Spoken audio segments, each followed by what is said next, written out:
Lei número 9.784 de 99. Regula o processo administrativo no âmbito da Administração Pública Federal. Capítulo 1. Das disposições gerais. Artigo 1º. Esta lei estabelece normas básicas sobre o processo administrativo no âmbito da administração federal, direta e indireta, visando em especial a proteção dos direitos dos administrados e ao melhor cumprimento dos fins da administração. Parágrafo 1º. Os preceitos desta lei também se aplicam aos órgãos dos poderes legislativo e judiciário da União, quando no desempenho de função administrativa. Parágrafo 2º. Para os fins desta lei, consideram-se: inciso 1. Órgão: a unidade de atuação integrante da estrutura da administração direta e da estrutura da administração indireta. Inciso 2. Entidade: a unidade de atuação dotada de personalidade jurídica. Inciso 3. Autoridade: o servidor ou agente público dotado de poder de decisão. Artigo 2º. A administração pública obedecerá, dentre outros, aos princípios da legalidade, finalidade, motivação, razoabilidade, proporcionalidade, moralidade, ampla defesa, contraditório, segurança jurídica, interesse público e eficiência. Parágrafo único. Nos processos administrativos serão observados, entre outros, os critérios de: inciso 1. Atuação conforme a lei e o direito. Inciso 2. Atendimento a fins de interesse geral, vedada a renúncia total ou parcial de poderes ou competências, salvo autorização em lei. Inciso 3. Objetividade no atendimento do interesse público, vedada a promoção pessoal de agentes ou autoridades. Inciso 4. Atuação segundo padrões éticos de probidade, decoro e boa-fé. Inciso 5. Divulgação oficial dos atos administrativos, ressalvadas as hipóteses de sigilo previstas na Constituição. Inciso 6. Adequação entre meios e fins, vedada a imposição de obrigações, restrições e sanções em medida superior àquelas estritamente necessárias ao atendimento do interesse público. Inciso 7. Indicação dos pressupostos de fato e de direito que determinarem a decisão. Inciso 8. Observância das formalidades essenciais à garantia dos direitos dos administrados. Inciso 9. Adoção de formas simples, suficientes para propiciar adequado grau de certeza, segurança e respeito aos direitos dos administrados. Inciso 10. Garantia dos direitos à comunicação, à apresentação de alegações finais, à produção de provas e à interposição de recursos, nos processos de que possam resultar sanções e nas situações de litígio. Inciso 11. Proibição de cobrança de despesas processuais, ressalvadas as previstas em lei. Inciso 12. Impulsão, de ofício, do processo administrativo, sem prejuízo da atuação dos interessados. Inciso 13. Interpretação da norma administrativa da forma que melhor garanta o atendimento do fim público a que se dirige, vedada a aplicação retroativa de nova interpretação. Capítulo 2. Dos direitos dos administrados. Artigo 3º. O administrado tem os seguintes direitos perante a administração, sem prejuízo de outros que lhe sejam assegurados. Inciso 1. Ser tratado com respeito pelas autoridades e servidores que deverão facilitar o exercício de seus direitos e o cumprimento de suas obrigações.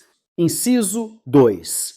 Ter ciência da tramitação dos processos administrativos em que tenha a condição de interessado, ter vista dos autos, obter cópias de documentos neles contidos e conhecer as decisões proferidas. Inciso 3. formular alegações e apresentar documentos antes da decisão, os quais serão objeto de consideração pelo órgão competente. Inciso 4. Fazer-se assistir facultativamente por advogado, salvo quando obrigatória a representação por força de lei.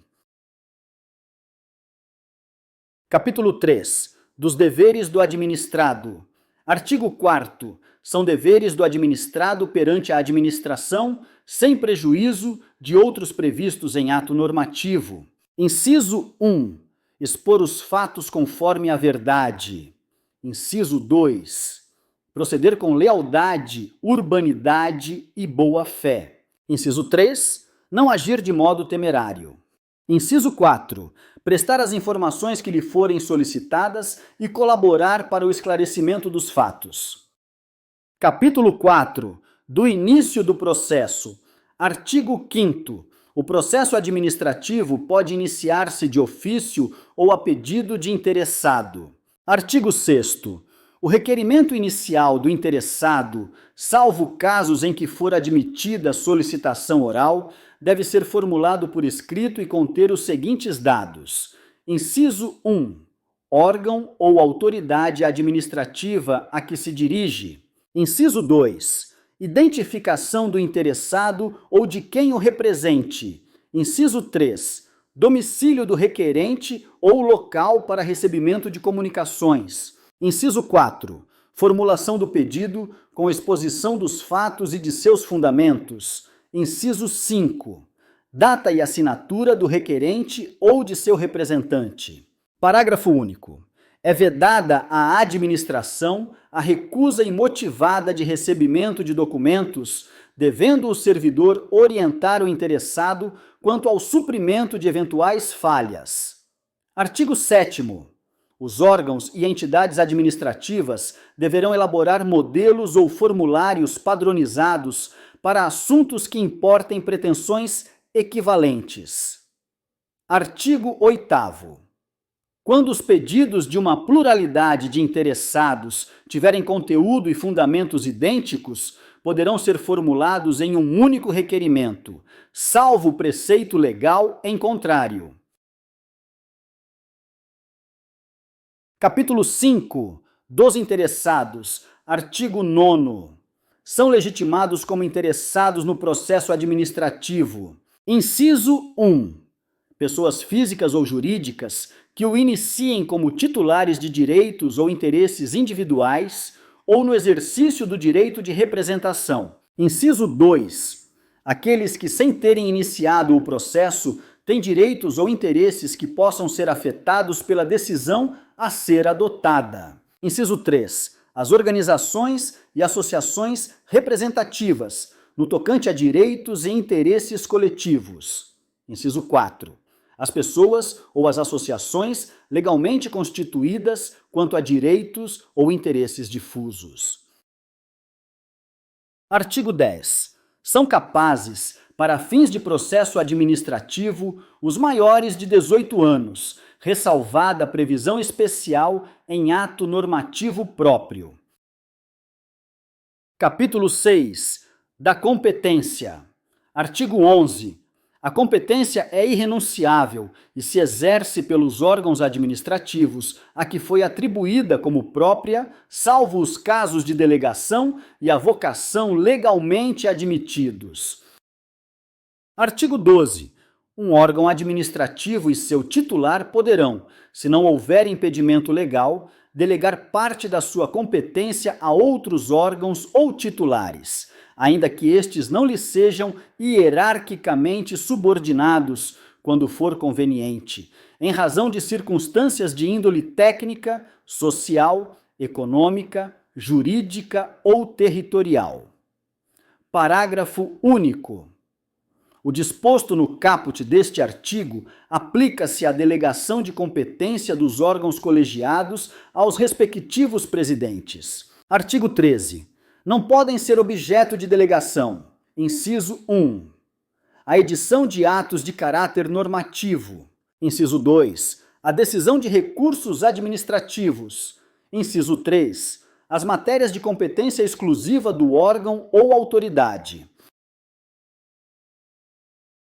Artigo 14.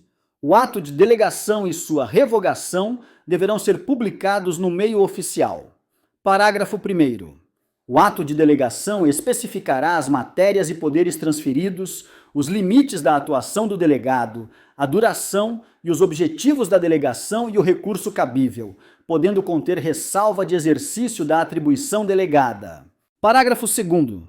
O ato de delegação é revogável a qualquer tempo pela autoridade delegante. Parágrafo 3º. As decisões adotadas por delegação devem mencionar explicitamente esta qualidade e considerar-se-ão editadas pelo delegado. Artigo 15. Será permitida, em caráter excepcional e por motivos relevantes devidamente justificados, a avocação temporária de competência atribuída a órgão hierarquicamente inferior. Artigo 16. Os órgãos e entidades administrativas divulgarão publicamente os locais das respectivas sedes e, quando conveniente, a unidade fundacional competente em matéria de interesse especial. Artigo 17. Inexistindo competência legal específica, o processo administrativo deverá ser iniciado perante a autoridade de menor grau hierárquico para decidir. Capítulo 7.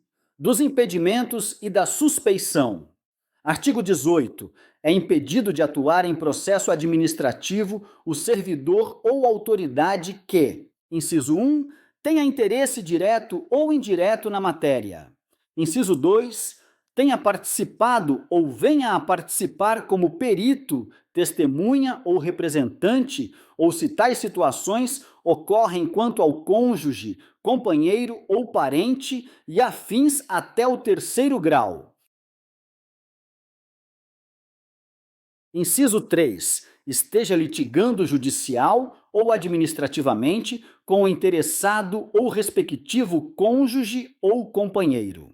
Artigo 19. A autoridade ou servidor que incorrer em impedimento deve comunicar o fato à autoridade competente, abstendo-se de atuar.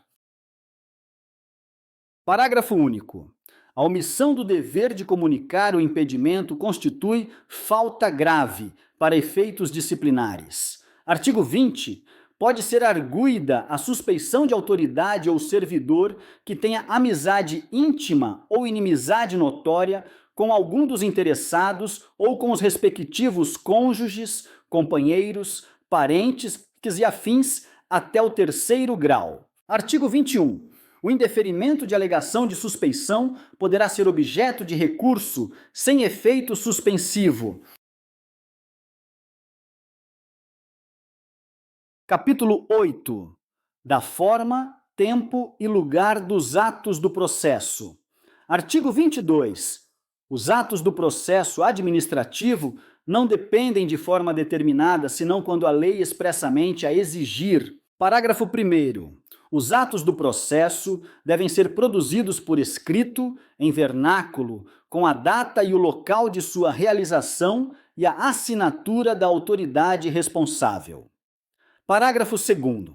Salvo imposição legal, o reconhecimento de firma somente será exigido quando houver dúvida de autenticidade. Parágrafo 3º. A autenticação de documentos exigidos em cópia poderá ser feita pelo órgão administrativo. Parágrafo 4º. O processo deverá ter suas páginas numeradas sequencialmente e rubricadas. Artigo 23. Os atos do processo devem realizar-se em dias úteis, no horário normal de funcionamento da repartição na qual tramitar o processo. Parágrafo único. Serão concluídos depois do horário normal os atos já iniciados, cujo adiamento prejudique o curso regular do procedimento ou cause dano ao interessado ou à administração. Artigo 24. Inexistindo disposição específica, os atos do órgão ou autoridade responsável pelo processo e dos administrados que dele participem devem ser praticados no prazo de 5 dias, salvo motivo de força maior. Parágrafo único. O prazo previsto neste artigo pode ser dilatado até o dobro, mediante comprovada justificação. Artigo 25. Os atos do processo devem realizar-se preferencialmente na sede do órgão, cientificando-se o interessado se outro for o local de realização. Capítulo 9. Da comunicação dos atos. Artigo 26.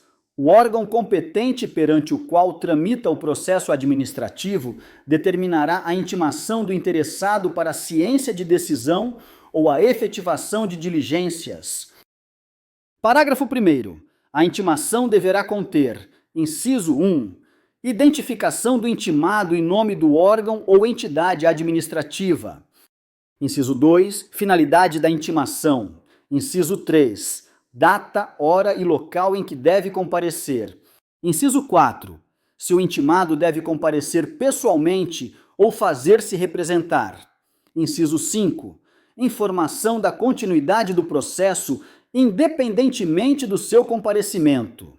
Inciso 6. Indicação dos fatos e fundamentos legais pertinentes. Parágrafo 2º. A intimação observará a antecedência mínima de 3 dias úteis quanto à data de comparecimento. Parágrafo 3º.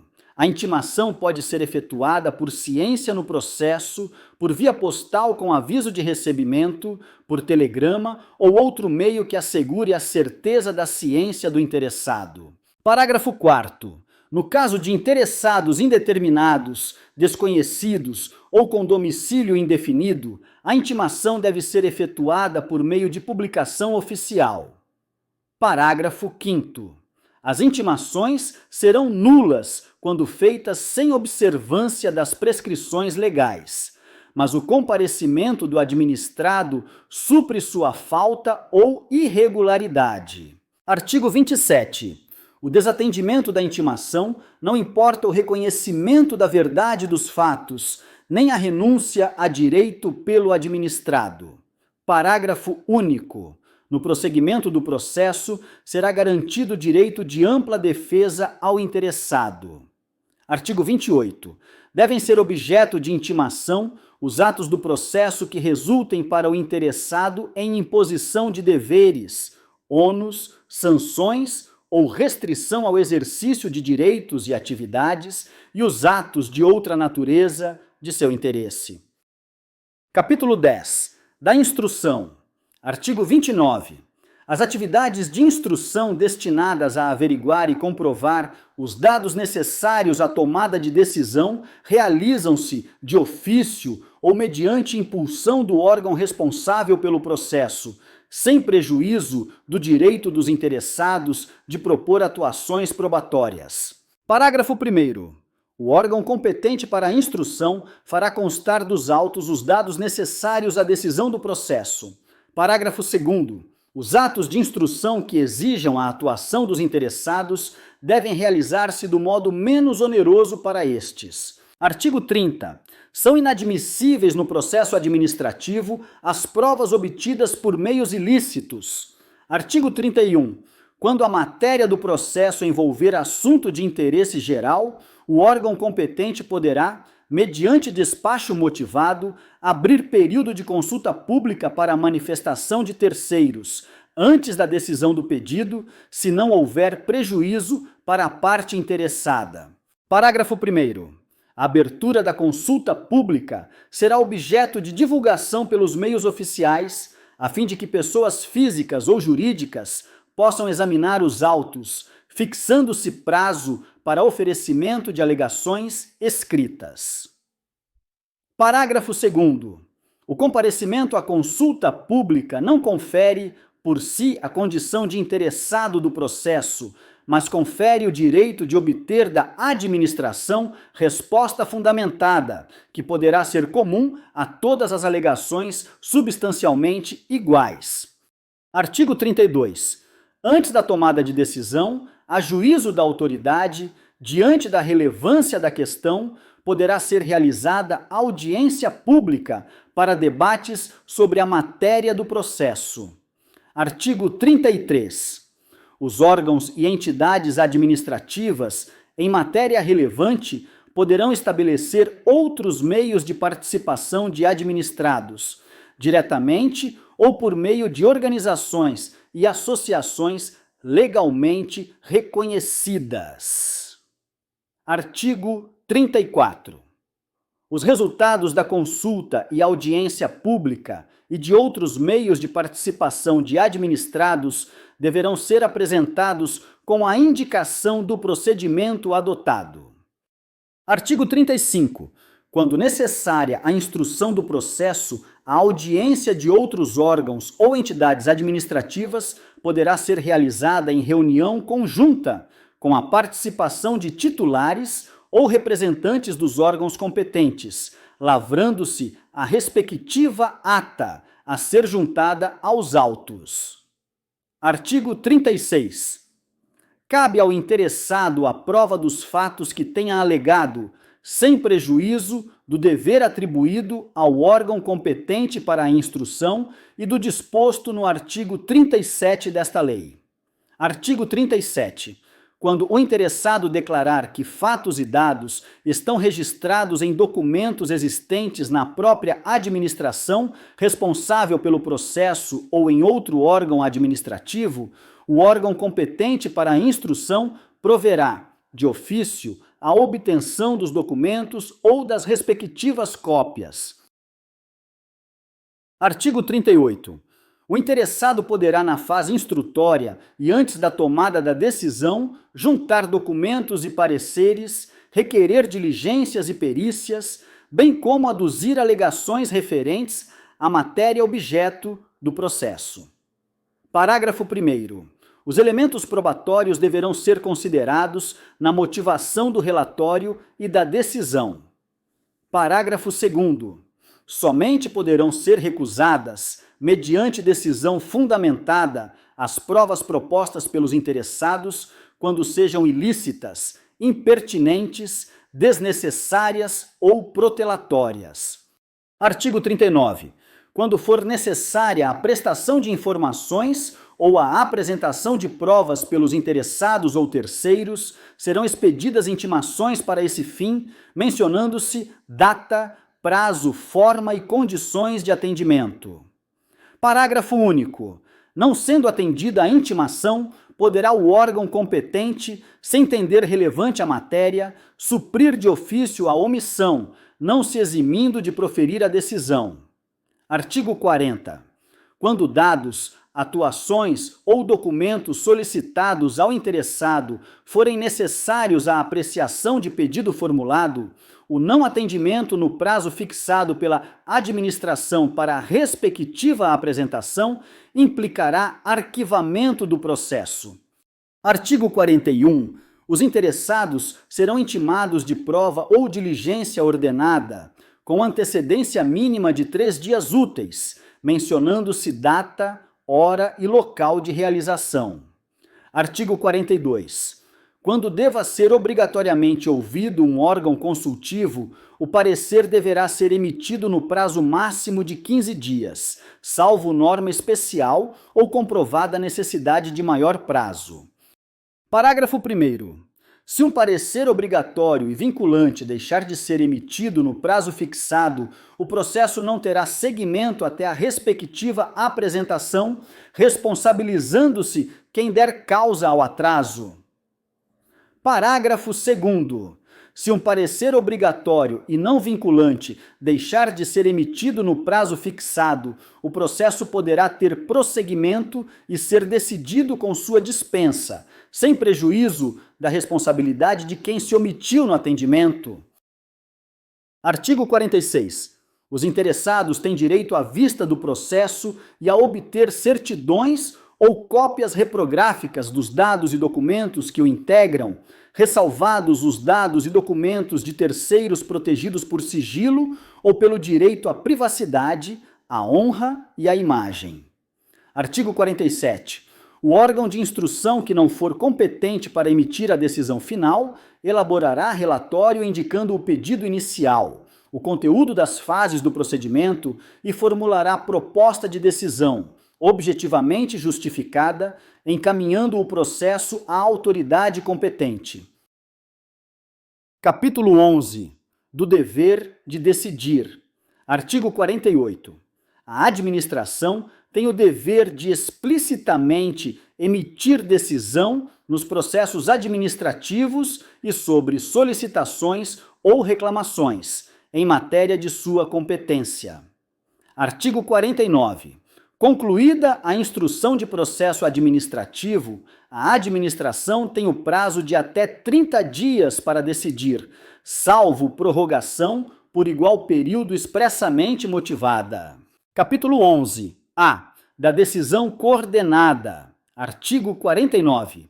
A. No âmbito da administração pública federal, as decisões administrativas que exijam a participação de 3 ou mais setores, órgãos ou entidades poderão ser tomadas mediante decisão coordenada, sempre que, inciso 1, for justificável pela relevância da matéria e, inciso 2, houver discordância que prejudique a celeridade do processo administrativo decisório. Parágrafo 1º. Para os fins desta lei, considera-se decisão coordenada a instância de natureza interinstitucional ou intersetorial que atua de forma compartilhada com a finalidade de simplificar o processo administrativo mediante participação concomitante de todas as autoridades e agentes decisórios e dos responsáveis pela instrução técnico-jurídica, observada a natureza do objeto e a compatibilidade do procedimento e de sua formalização com a legislação pertinente. Parágrafo 2º. Vetado. Parágrafo 3º. Vetado. Parágrafo 4º. A decisão coordenada não exclui a responsabilidade originária de cada órgão ou autoridade envolvida. Parágrafo 5º. A decisão coordenada obedecerá aos princípios da legalidade, da eficiência e da transparência, com utilização, sempre que necessário, da simplificação do procedimento e da concentração das instâncias decisórias. Parágrafo 6º. Não se aplica a decisão coordenada aos processos administrativos. Inciso 1. De licitação. Inciso 2. Relacionados ao poder sancionador. Ou, inciso 3. Em que estejam envolvidas autoridades de poderes distintos. Artigo 49b.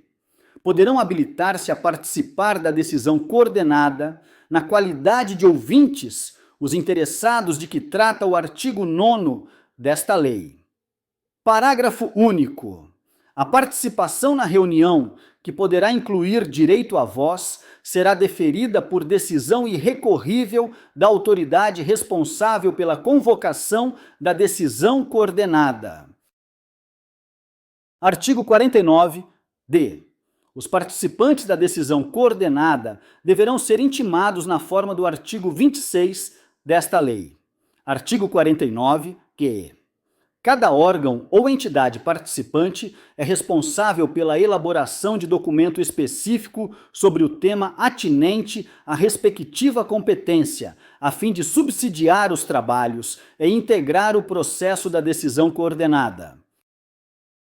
Parágrafo único.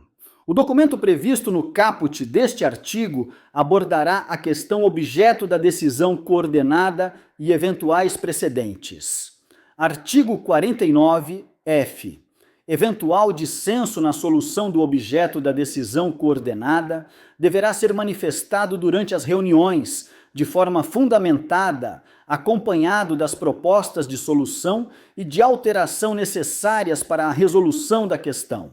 Parágrafo único. Não poderá ser arguída matéria estranha ao objeto da convocação. Artigo 49-G. A conclusão dos trabalhos da decisão coordenada será consolidada em ata, que conterá as seguintes informações. Inciso 1. Relato sobre os itens da pauta. Inciso 2. Síntese dos fundamentos aduzidos. Inciso 3. Síntese das teses pertinentes ao objeto da convocação. Inciso 4. Registro das orientações, das diretrizes, das soluções ou das propostas de atos governamentais relativos ao objeto da convocação. Inciso 5. Posicionamento dos participantes para subsidiar futura atuação governamental em matéria idêntica ou similar. E inciso 6. Decisão de cada órgão ou entidade relativa à matéria sujeita à sua competência. Parágrafo 1º. Até a assinatura da ata, poderá ser complementada a fundamentação da decisão da autoridade ou do agente a respeito de matéria de competência do órgão ou da entidade representada. Parágrafo 2º. Vetado. Parágrafo 3º. A ata será publicada por extrato no Diário Oficial da União, do qual deverão constar, além do registro referido no inciso 4 do caput deste artigo, os dados identificadores da decisão coordenada e o órgão e o local em que se encontra a ata em seu inteiro teor, para conhecimento dos interessados. Capítulo 12. Da motivação. Artigo 50. Os atos administrativos deverão ser motivados com indicação dos fatos e dos fundamentos jurídicos quando: Inciso 1. Neguem, limitem ou afetem direitos ou interesses. Inciso 2. Imponham ou agravem deveres, encargos ou sanções. Inciso 3. Decidam processos administrativos de concurso ou seleção pública. Inciso 4. Dispensem ou declarem a inexigibilidade de processo licitatório. Inciso 5. Decidam recursos administrativos. Inciso 6. Decorram de reexame de ofício.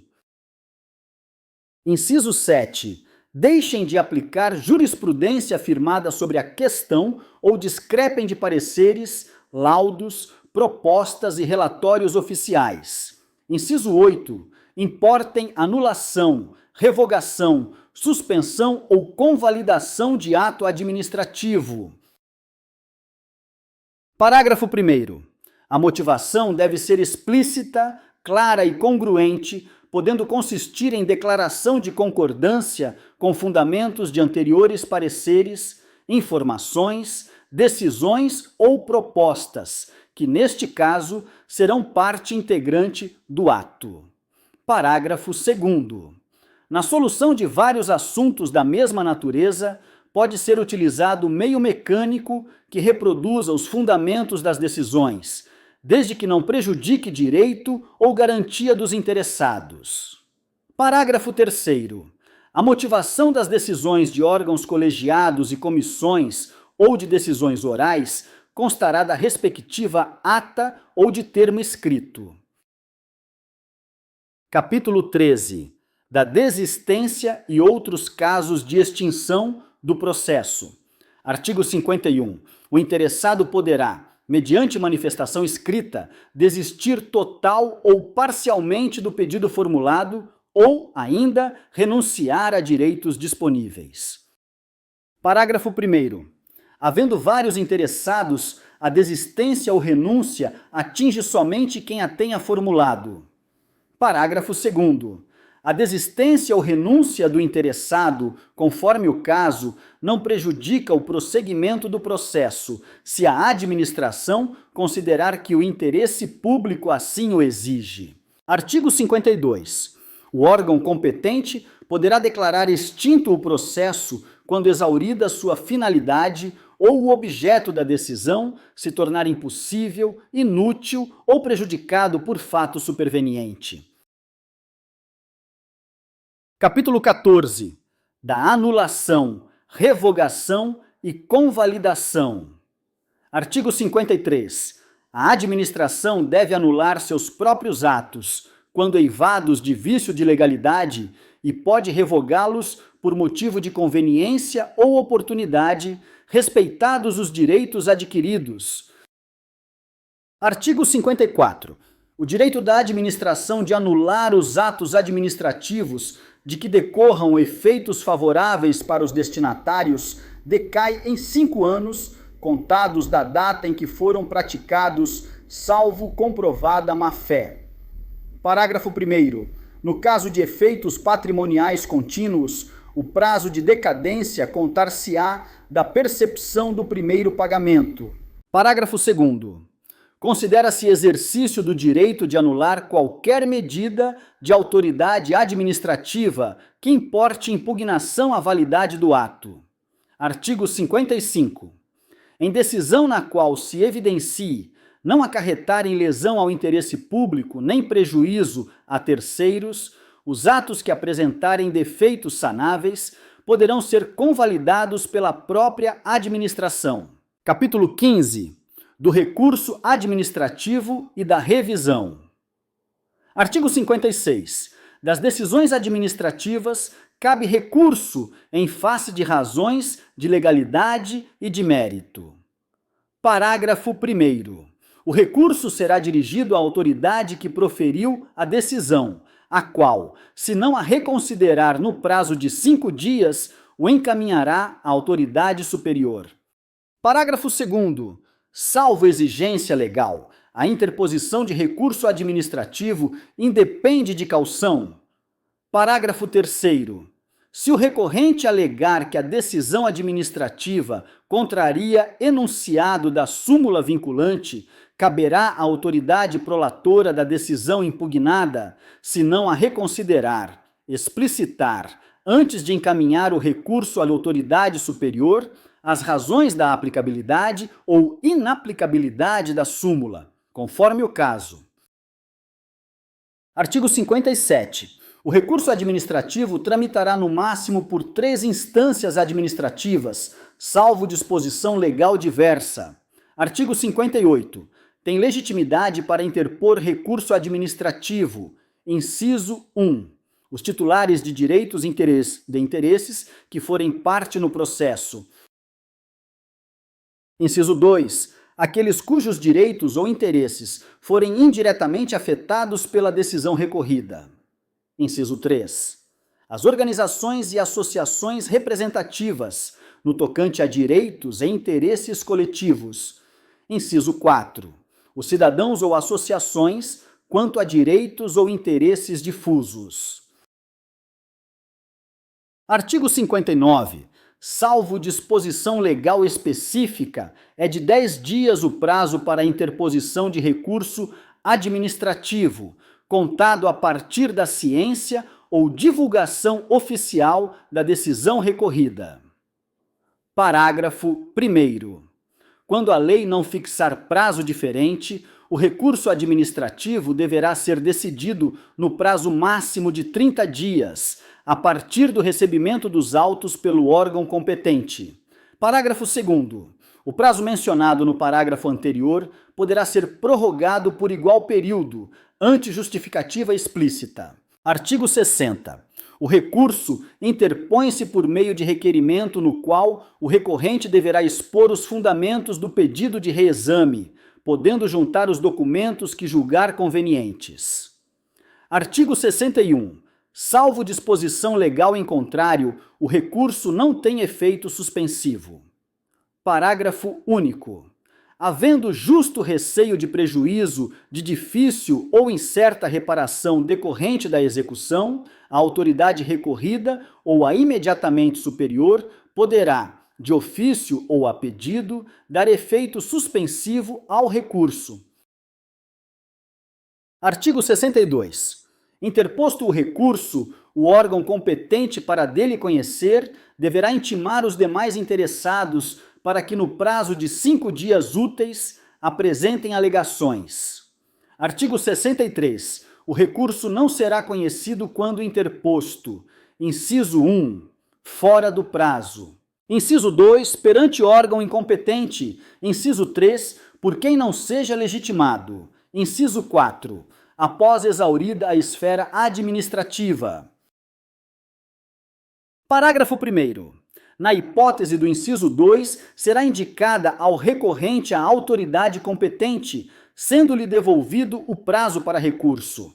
Parágrafo 2º. O não conhecimento do recurso não impede a administração de rever de ofício o ato ilegal, desde que não ocorrida preclusão administrativa. Artigo 64. O órgão competente para decidir o recurso poderá confirmar, modificar, anular ou revogar, total ou parcialmente, a decisão recorrida, se a matéria for de sua competência. Parágrafo único. Se da aplicação do disposto neste artigo puder decorrer gravame à situação do recorrente, este deverá ser cientificado para que formule suas alegações antes da decisão. Artigo 64-A. Se o recorrente alegar violação de enunciado da súmula vinculante, o órgão competente para decidir o recurso explicitará as razões da aplicabilidade ou inaplicabilidade da súmula, conforme o caso. Artigo 64-B. Acolhida pelo Supremo Tribunal Federal, a reclamação fundada em violação de enunciado da súmula vinculante, dar-se-á ciência à autoridade prolatora e ao órgão competente para o julgamento do recurso, que deverão adequar as futuras decisões administrativas em casos semelhantes, sob pena de responsabilização pessoal nas esferas civil, administrativa e penal. Artigo 65. Os processos administrativos de que resultem sanções poderão ser revistos, a qualquer tempo, a pedido ou de ofício, quando surgirem fatos novos ou circunstâncias relevantes suscetíveis de justificar a inadequação da sanção aplicada. Parágrafo único. Da revisão do processo não poderá resultar agravamento da sanção. Capítulo 16. Dos prazos. Artigo 66. Os prazos começam a correr a partir da data da cientificação oficial, excluindo-se da contagem o dia do começo e incluindo-se o do vencimento. Parágrafo 1º. Considera-se prorrogado o prazo até o primeiro dia útil seguinte se o vencimento cair em dia em que não houver expediente ou este for encerrado antes da hora normal. Parágrafo 2º. Os prazos expressos em dias contam-se de modo contínuo. Parágrafo 3º. Os prazos fixados em meses ou anos contam-se de data a data. Se no mês do vencimento não houver o dia equivalente àquele do início do prazo, tem-se como termo o último dia do mês. Artigo 67. Salvo motivo de força maior devidamente comprovado, os prazos processuais não se suspendem. Capítulo 17. Das sanções. Artigo 68. As sanções, a serem aplicadas por autoridade competente, terão natureza pecuniária ou consistirão em obrigação de fazer ou de não fazer, assegurado sempre o direito de defesa. Capítulo 18. Das disposições finais. Artigo 69. Os processos administrativos específicos continuarão a reger-se por lei própria, aplicando-se-lhes apenas subsidiariamente os preceitos desta lei.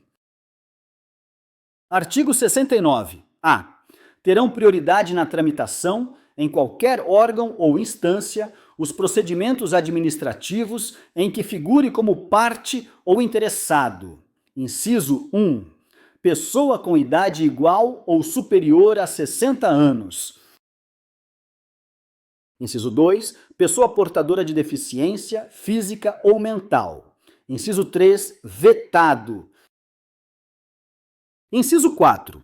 Pessoa portadora de tuberculose ativa, esclerose múltipla, neoplasia maligna, hanseníase, paralisia irreversível e incapacitante, cardiopatia grave, doença de Parkinson, espondiloartrose anquilosante, nefropatia grave, hepatopatia grave, estados avançados da doença de Paget, osteite deformante, contaminação por radiação, síndrome de imunodeficiência adquirida ou outra doença grave, com base em conclusão da medicina especializada, mesmo que a doença tenha sido contraída após o início do processo. Parágrafo 1º.